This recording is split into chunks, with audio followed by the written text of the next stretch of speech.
Olá, meus amigos e irmãos de todo o Brasil e mundo afora. A paz do Senhor Jesus esteja com você de forma abundante. Hoje nós estamos trazendo uma temática neste vídeo que é muito interessante e é a questão de que se o filho do pastor de uma igreja, ele pode vir a ser um pastor. Esse é o grande questionamento. E isso também nasceu do comentário da segunda lição da nossa revista da Escola Dominical, domingo passado, que narrou a questão dos filhos do sacerdote Eli, comportamento deles, a forma como eles encaravam o trabalho e o exercício sacerdotal. Isso foi amplamente discutido com a igreja e os irmãos, todos nós aprendemos muitas coisas nesse episódio aí de Eli, seus filhos e tudo mais. E aí nós recebemos alguns questionamentos de pessoas dentro dessa temática. E eu repito, o filho do pastor pode ser pastor? Pode vir a se tornar o pastor da igreja que o pai lidera, por exemplo?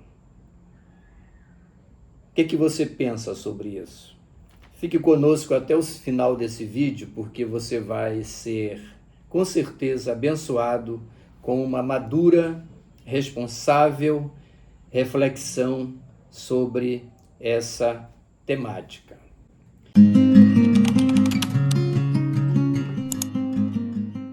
Então vamos lá. O filho do pastor pode ser pastor?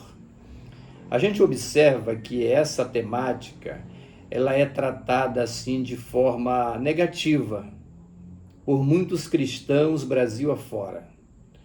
Há uma camada muito significante de cristãos nas igrejas protestantes no Brasil que não vê com bons olhos essa sucessão pastoral de pai para filho, por exemplo. Isso é uma coisa que ocorre muito nas igrejas Brasil afora. Então vem de forma assim negativa, muita crítica e muito descontentamento, muitos comentários depreciativos, sobre essa situação. E aí nós precisamos entender o seguinte, que essa temática ela precisa ser vista sobre os mais variados aspectos, para a gente não cometer injustiças e não enveredar por caminhos que não são verdadeiros e emitir juízos equivocados sobre esse tema. Então, eu diria para os meus irmãos o seguinte, o filho de um pastor de uma igreja, ele se tornar um sacerdote, se tornar um pastor, isso é uma grande honra. Isso deve ser visto como algo positivo, verdadeiro, que contribui para o reino de Deus. O sacerdócio no Antigo Testamento, quando foi estabelecido, existia isso, né? O pai, o filho, o neto, era uma sucessão de família, todos da tribo de Levi. O exercício pastoral não foi estabelecido exatamente nesses moldes, mas nós não podemos enxergar o fato de um obreiro que é filho do pastor se tornar o pastor de maneira negativa. Na minha opinião, isso é uma grande honra. Agora, nós precisamos ser responsáveis, bastante responsáveis, ao considerar essa situação. E eu trago aqui o seguinte, em primeiro lugar, o filho do pastor que vai se tornar pastor, que pode se tornar um pastor, ele tem que ser submetido ao mesmo processo que os demais obreiros são submetidos. Não pode haver primazia, não pode haver diferença. Ele tem que se submeter ao mesmo processo que os demais obreiros se submetem. E que processo é esse? Processo normal de avaliação do candidato ao ministério pastoral. Ele é filho do pastor, é neto do pastor, é genro do pastor, mas isso não lhe deve dar a ele privilégio nesse processo de avaliação. Ele tem que se submeter ao mesmo processo de avaliação. É isso que eu penso. E que processo é esse? Para avaliar duas coisas básicas. Existem outras, mas duas coisas básicas precisam ser avaliadas no obreiro que vai ao ministério, independente de quem seja, se ele é filho, se ele não é, e por aí vai. Primeira coisa, a sua vida com Deus. É o primeiro quesito que deve ser avaliado em um candidato qualquer ao ministério pastoral. Sua vida com Deus, se ele é uma boa ovelha de verdade, se ele é um crente mesmo, temor de Deus, compromisso com a fé, tem que ser analisado isso. Se ele tem bom testemunho, se ele realmente testemunha dessa fé, seu comportamento não pode ser igual aos filhos de Eli, ele tem que ser um crente em toda a expressão da palavra, para poder se candidatar a um trabalho pastoral. E, em terceiro lugar, o seu envolvimento na obra. O obreiro que deseja o ministério, ele tem que estar envolvido na obra. Por que Josué sucedeu Moisés? Porque ele estava presente ali, envolvido, conhecedor, participante de toda aquela caminhada do povo de Israel no deserto. E o obreiro que deseja o ministério pastoral, ele tem que ter essa postura de envolvimento, presença. Ele está ali para todas as funções que lhe forem oferecidas, participando dos desafios, arregaçando as mangas, suando a camisa, colado ao lado do seu pastor, na produção dos resultados que o reino de Deus precisa. Quem deseja o ministério tem que se enquadrar nessas exigências.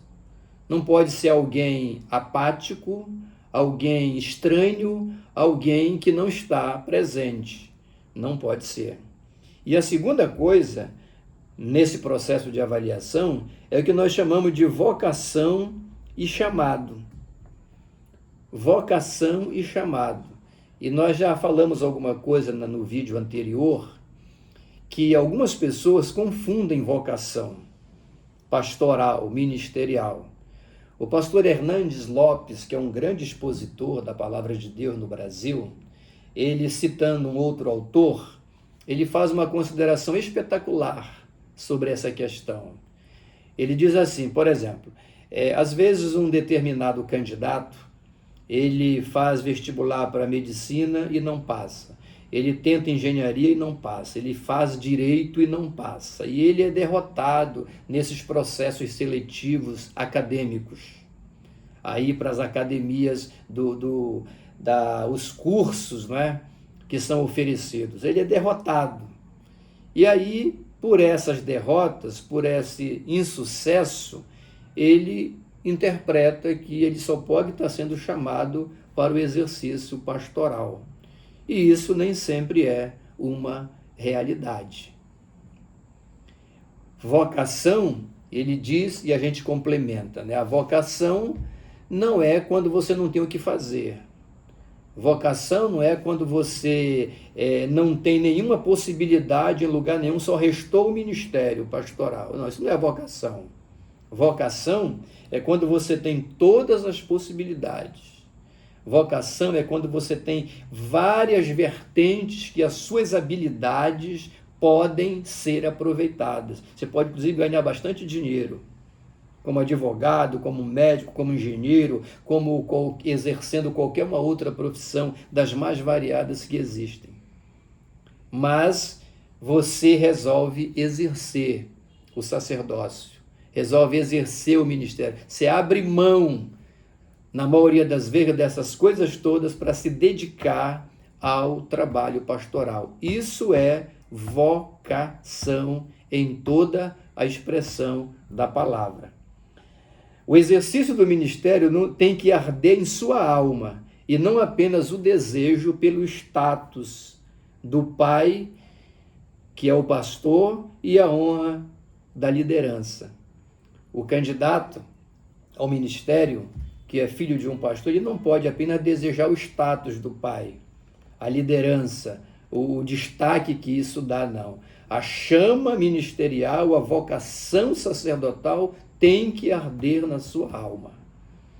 E o irmão perguntou para mim, pastor, o senhor vê algum problema o filho do pastor se tornar o pastor, ser o próximo pastor de uma congregação, de uma igreja qualquer? E eu respondi para ele que não. Não existe isso. Não é nenhum problema o filho do pastor se tornar um pastor. O problema é quando só o pai dele vê chamada nele. Quando só o pai vê vocação nele, ninguém vê mais. E eu encerro aqui dizendo que a vocação de qualquer um candidato, o chamado de qualquer um candidato ao exercício ministerial, seja filho do pastor ou não, tem que ser público, ele tem que ser percebido pela igreja, que é a coluna e baluarte da verdade. A quem nós vamos servir? A quem o candidato vai servir? A quem o pastor vai servir? A quem? A igreja. Então a igreja, ela é a mais indicada para homologar ou não a indicação de um candidato ao ministério pastoral, seja ele quem for. Eu espero ter contribuído com o seu entendimento sobre essa temática tão relevante. E eu volto a afirmar aqui, quando eu vejo um filho de um pastor se dedicando ao trabalho, envolvido no trabalho e amando o trabalho pastoral, isso tem que ser visto como algo extraordinário, abençoador e não no sentido pejorativo, negativo da situação. Que Deus nos abençoe e que o Senhor possa nos dar cada dia pastores vivos, atuantes, determinados para abençoar a sua igreja. Sejam eles os nossos filhos, sejam eles qualquer um outro obreiro que possa surgir no cenário da congregação, demonstrando essas aptidões que nós acabamos de discutir aqui.